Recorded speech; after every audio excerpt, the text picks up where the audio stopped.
Hey everybody, welcome back to Tim Travels. It's Terry, your host. I'm coming to you from Cedar City, Utah. Got a delivery tomorrow. My fleet manager sent me a message this morning because last night I was in Palmdale, California, and I only drove. I drove my normal 8-hour shift today. So yeah, I drove about, drive time probably like 7 hours and 40 minutes today. And here's why. So he sent me a message and he's like, hey, I think he was channeling Jerry Reed, because he's like, you got a long ways to go and a short time to get there. And he's like, are you going to make your OTD at the 90? And I said, yep. I said, but it would be really helpful if people in sales made a mental note of the fact that the speed limit for commercial vehicles, or at least semis in California, is 55 miles an hour. Now, I know that not every truck driver does 55 miles an hour in California. And I don't even really do 55 in California, but I usually run like 58 in California, and on this truck that'll get the transmission to shift up into 12th gear, which is what I want. So that's why I put it at 58, but then I put the Jake brake on, so I don't really go much over that, even going down a mountain. I want to hold it. I don't think the CHP in particular is like super aggressive when it comes to policing speeding, especially by CMVs. I think they're out there looking for way more important things. I think they're looking for drug traffickers. I think they're looking for human traffickers. I think there's a whole host of things that they're looking for more than a trucker that's doing 7 miles over the speed limit. That said, that's what the speed limit is there. And, when I looked at this load, I drove the speed limit between my 01 and 02 because I had a second pickup. And, I drove a little bit over the speed limit everywhere I went, but he was like, are you going to make it? And I was like, yeah, I'll make it. But I'm going to have to, once I got to Nevada and certainly up here in Utah, I got to kind of let it rip. That's fortunate because Utah's speed limit's 80 miles an hour. So, I'll probably keep it under 80, but I can, use the terrain to my advantage a little bit. This load isn't too heavy. I think I went through a weigh station. I think I weighed 68 grand. So I should be okay. I got about an hour of slack. I'm delivering at Costco in the morning. It's 07. So that's that. I wanted to talk a little bit about history. Not too much today because I got to get to the subject at hand. Today's August 17th, by the way, if you're keeping track at home. Born on this day, two really well-known actors, both of whose work I do like. One is Sean Penn. He was born in 1960. Also born on this day, Robert De Niro. And like I said, I like both of their work.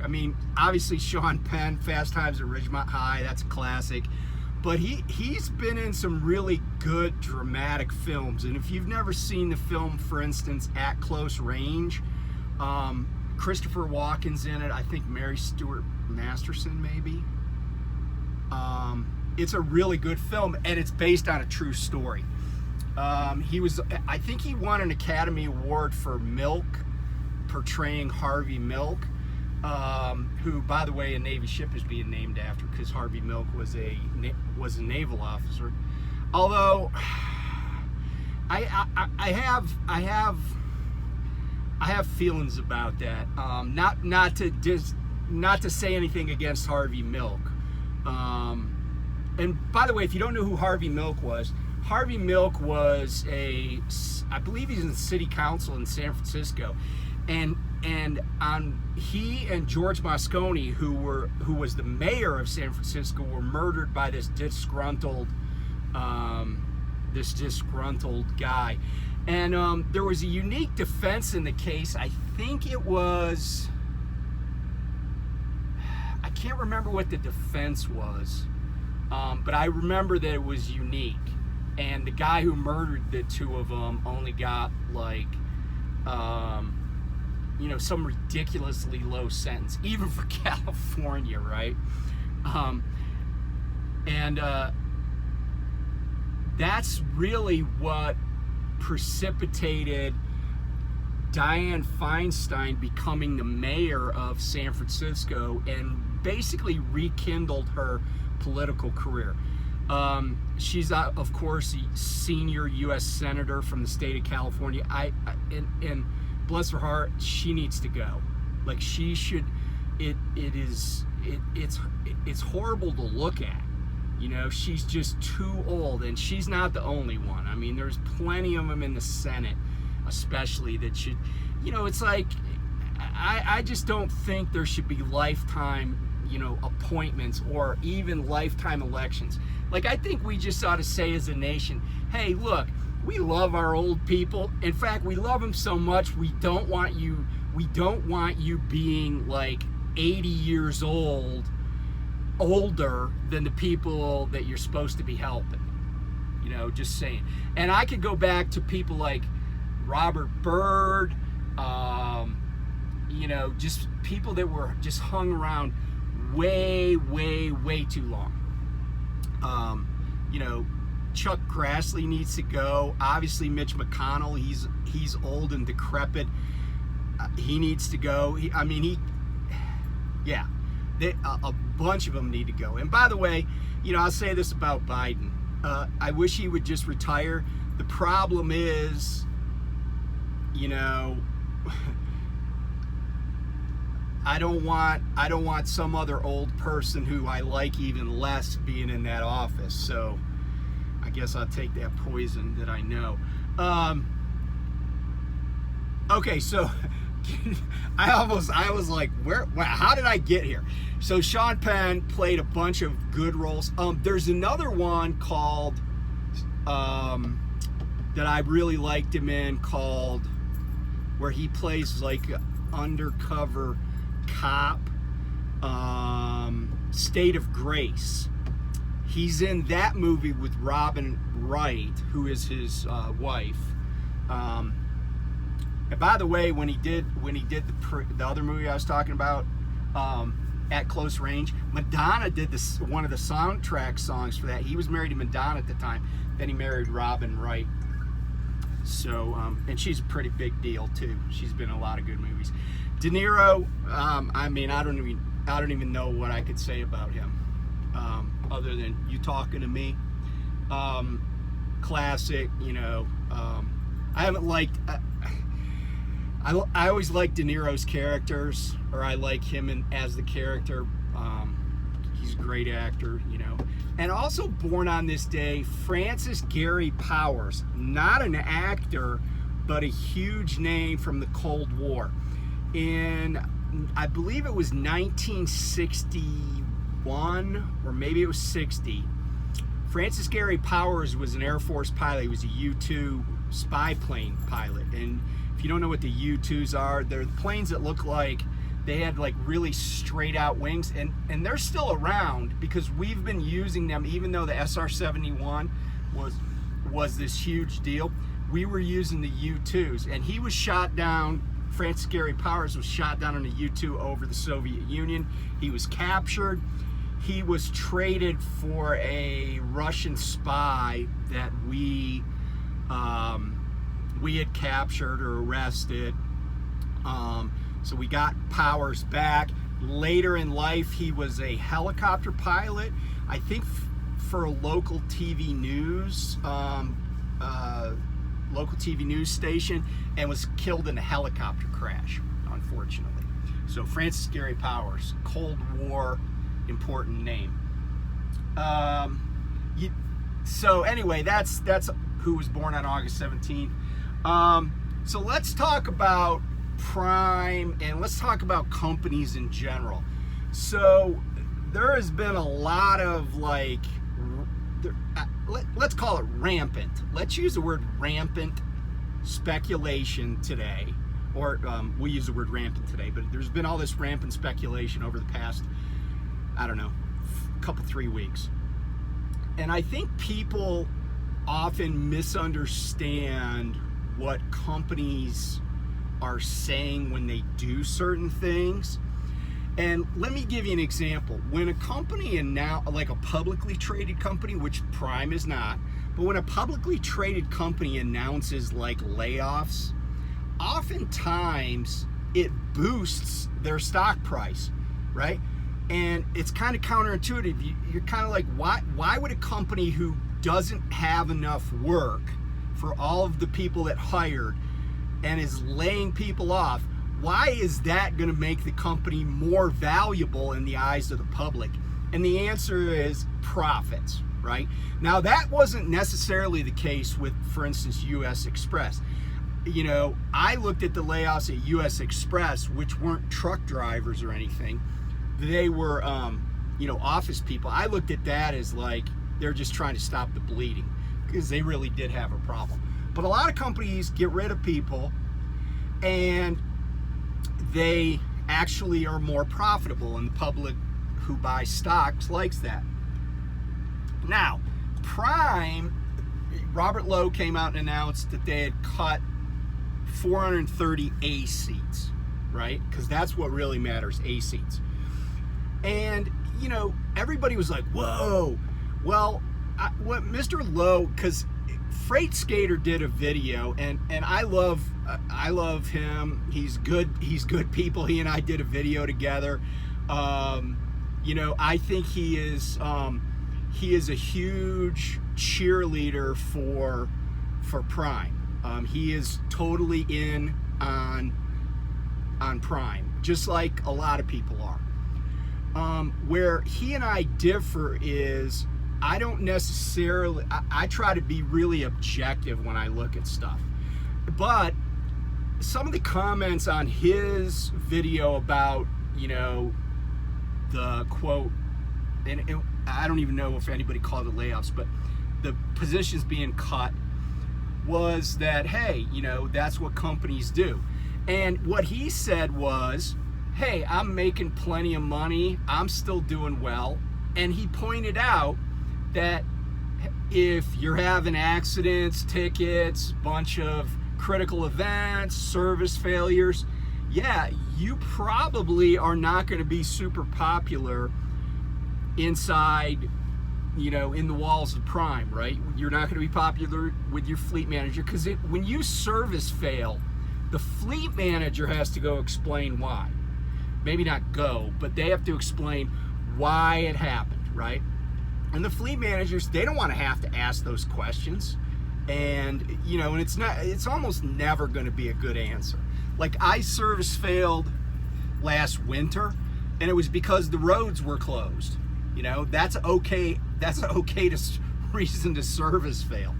But beyond something like that, there aren't a lot of good reasons to service fail. Especially when you didn't warn them up front that it was going to happen. So anyway, Freight Skater, Will is his name. He was like, hey, this is my take on the company. And a lot of people are like saying just crazy stuff, right? So like, if you say, oh, dude, you're a ridiculous cheerleader for Prime, and I'm not saying that, but let's say somebody did. But at the same time, people say crazy shit like, oh, well, Prime is the next Yellow. I'm like, really?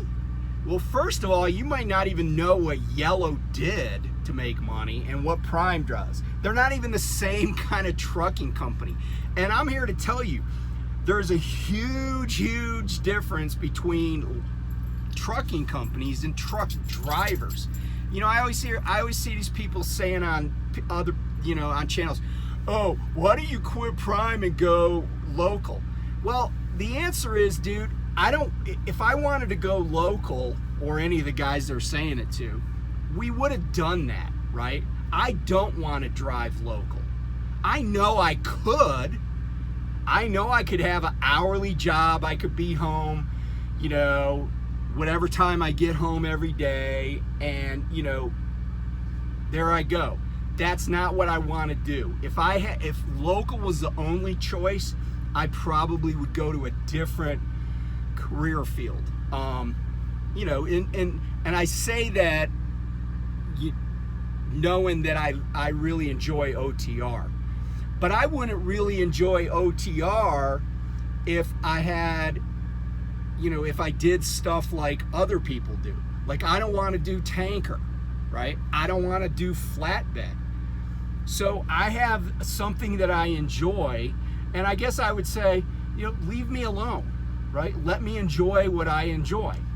And you want to drive local, go right ahead, man. I knew dudes that were P&D guys at Estes and stuff. I didn't want to do it. Even when I was at Estes, I wanted to be a line haul driver, you know? And, you know, everybody's like, oh, this is a better flavor of vanilla. It's still truck driving, right? And I just enjoy the part of truck driving that I do. So anyway, sorry, must be dehydrated. Anyway, some of the other comments that I saw were like, oh, you know, they're capping revenue at $4,000 a week per truck. You know, they're, you know, laying people off, blah blah blah. Okay, so let's talk about those two things, for example. And by the way, just get a pen and paper out, because I'm about to give you some great advice. Okay, I've said this before, and I'll share it again. I am a W-2 employee of the entity that leases the truck I drive. Okay, let me say this one more time. I am a W-2 employee of the entity that leases the truck that I drive. What does that mean? It means I actually get paid a salary and per diem. And then all the taxes are taken care of. Like, I pay some of the taxes and the company pays some of the taxes. And one other thing that the company does is pays workers' comp, and it pays unemployment insurance. Now, here's why that's important. You know, nobody gets laid off that's an independent contractor. That's not a thing, right? Laid off, or even the word terminated, is only for a W-2 employee. But I don't work for Prime Inc. or New Prime Inc. or Success Leasing or any other Prime entity. I don't work for them. So they can't lay me off or fire me. What they can do, and I said this on somebody else's video, they can terminate the contract and they call it disqualifying a driver, right? Theoretically, if this truck had another driver, they could disqualify me and this truck could still run, okay? However, people aren't being, quote, laid off. They're having their, you know, and I said this on somebody else's channel, in some cases, they're probably just not having their contracts renewed. In some cases, you know, and I'm not saying it's fair, because life isn't fair and trucking certainly isn't fair, but people have a mishap. Even if they have a great track record, it's the excuse the company needs to go ahead and terminate that contract, okay? But here's why you want to make sure that you're set up correctly. And let me say this, I think I'm set up correctly for Terry. Maybe not for everybody, but for Terry.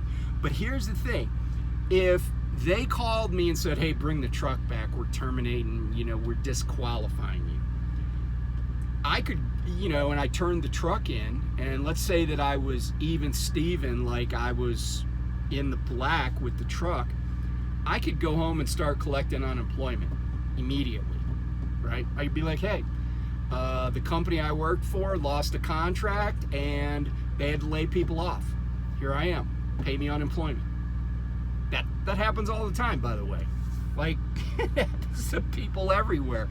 Company loses a big customer, bam, they get People get laid off. It happens, okay? So that's the first thing. And the 430, if you believe that Prime had about 8,000 drivers at its zenith, 430 is about 5%, a little over 5%. That's not a huge amount, but really, it's not like Prime went out and was like, all right, we got to cut the bottom 5%. They didn't do that. All they're doing is cutting through attrition. Companies and even the government does that all the time, right? They say, hey, we got too many people right now. We got too many people for the work we got. And this could be any company. And so what happens is they don't want to just willy-nilly fire people, lay them off. So what they do is they say, oh, well, we got 30 people retiring next month. We have 10 people a month that quit. Well, what we'll do is when somebody quits, we just won't fill their position. And that's kind of what's going on at Prime. Now, don't get me wrong, Prime has taken, because it doesn't exactly work like that, there have been instances where they say, oh, hey, you had a service failure at Walmart. We can't do that. So we're gonna disqualify you. There are other people where, the average lease operator makes, let's say, $200,000 of revenue to the truck in a calendar year, and so over 3 years they would expect to see $600,000. I'm just using those numbers. And let's say somebody finishes up a lease and they had averaged, $140,000 a year instead of 200, which by the way would be their option. But the company might say, hey, look, we want go-getters. Because I've said this to people before, I sometimes I go to like Pittston, and Lyle was just doing a video from there, and I'm like, why are all these trucks here all the time? And I think there's just a number of people that drive, especially drive the Northeast, they just go home on the weekends. I feel like there's a lot of people that this is just like 5-6 days a week, then they take a couple of days off. And if their situation permits, they're like, yeah, I'm good making $700 a week. And that's cool, right? That's the independence you get here.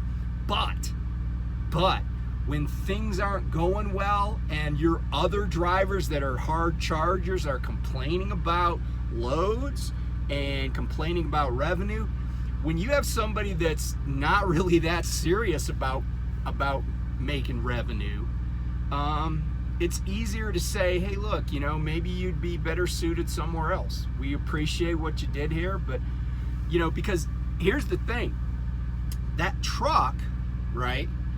That truck has a frictional cost for Prime, just like it does for the lessee. But if your frictional cost isn't any more when the truck made 210 as it is when the truck made 140, why wouldn't you want to make sure you keep the guy that did 210 around and maybe show the guy that did 140 his way out? That's a business decision, but that's not outside the realm of possibility. The other thing is, and I'm going to say this, and I don't care what anybody says about meritocracy or the best qualified or anything, people tend to want to work with people they like. If there could be a driver that's like super profitable, but they're constantly a pain in the ass for their or for their fleet manager. People get laid off because they're not the most liked. A lot of times they'll keep a less qualified person because they like them, right? Because when, I know that a lot of people think, oh, Terry, he's an abrasive SOB. And Terry can certainly be an abrasive SOB. And, I can bring it if I need to. But I'm also pretty compliant and cooperative. Unless something is really wrong, my fleet manager asks me to do something, I usually do it, right? I've said to be a mercenary, but a lot of times I'm just like, I don't care, I'll do it. Yeah, I'll do it, whatever you want, And even when I'm not happy about stuff, I try to be pleasant about it, until somebody is a jerk to me. Then I can go high order. But being liked matters in a lot of places, especially a company that's not huge. But let's talk about that revenue for a second. You know, this idea that, you know, revenue's being capped at $4,000 per truck per week, I don't know where that came from, because I had 2 trips last week, and my revenue for those 2 trips, and by the way, I sat for a little bit. Like, I sat like 24 hours in Salt Lake. I actually turned down a load and waited and got a load I liked better. But my revenue for this week is going to be in excess of $5,000. The previous week, I think it was $4,200. I mean, first of all, it'd be kind of hard to cap people. That would be like some artificiality that I don't think they could even manage. But you know, I think there might be a goal to say where fleet managers are told, look, you know, for these guys to survive, they need to average about $4,000 a week, depending on what their truck payment is, etc., where they are on their lease, right? So there may be an impetus on the fleet managers to make sure that over, you know, say a rolling 4 weeks, people are getting that $4,000 of revenue, right? But that doesn't mean there's a cap on it, right? It's not like they're like, oh, hey, this guy's already got $3,500 done for the week, you know, I just need, this trip pays $1,500, I don't want him to take it. Find me a $500 trip. Nobody's doing that. I mean, I just can't believe that would be the way to do business. You put the load with the person who's best qualified to take care of it for you, right? That's how you keep your business going. So I hope that I demystified some of this stuff, and I'm happy to answer comments or concerns about stuff. But if you're just like swinging, if you're like the kid in the backyard that just got spun around in circles and handed a stick, and you're supposed to find the piñata, and you're just swinging wildly all over the place to get that candy, when you're talking about a business, when you're talking about a company, just stop, okay? Because you're not helping anything, okay? If you don't know what you're talking about, you know, then just, you know, read what other people say, you know. But Prime's not going out of business. It's not going anywhere. And I could tell you from looking at companies, myriad companies over the years, Prime right now is exhibiting none of the signs I would personally look for that would tell me that Prime's going out of business. But supposing for a moment it was, well, guess what I would do? I would tell you that they were. You know, I'll tell you that about any company. If I pay attention to a company, I'm like, this is looking bad. You know, and I've done videos on how you can tell your trucking company is in trouble. You know, you could go back and look at them. I could do a new one, but Prime, that none of the indicators are there. None of the indicators that I would look for that I've seen in my experience are there. But here's the thing. Supposing for a moment Prime sends a fleet-wide message, says, hey, we need all the trucks back. We're done. We're wrapping it up. It's a wrap. Estes is buying our shit for $1.3 billion, like they're doing with property from Yellow. I'd be like, okay. You know, like I wouldn't panic. I'd be like, all right, well, I'll drive it back there, make sure I got money on my fuel card, and I'll bring it back, and we'll call it a day. You know, and I'll move on to the next trucking job. Because, you know, a big company going out of business does create a void. And if I heard him say that, you know what I would do? Before I would do anything, I'd start applying for jobs. I'd already have a job lined up before I even started the truck again to take it back with somebody, right? I'd send out I'd immediately send out 15 applications to trucking companies, you know. So anyway, apologize my videos don't load up quicker. I'm gonna get a new phone in September, I promise. So be safe, and I'll talk to you soon.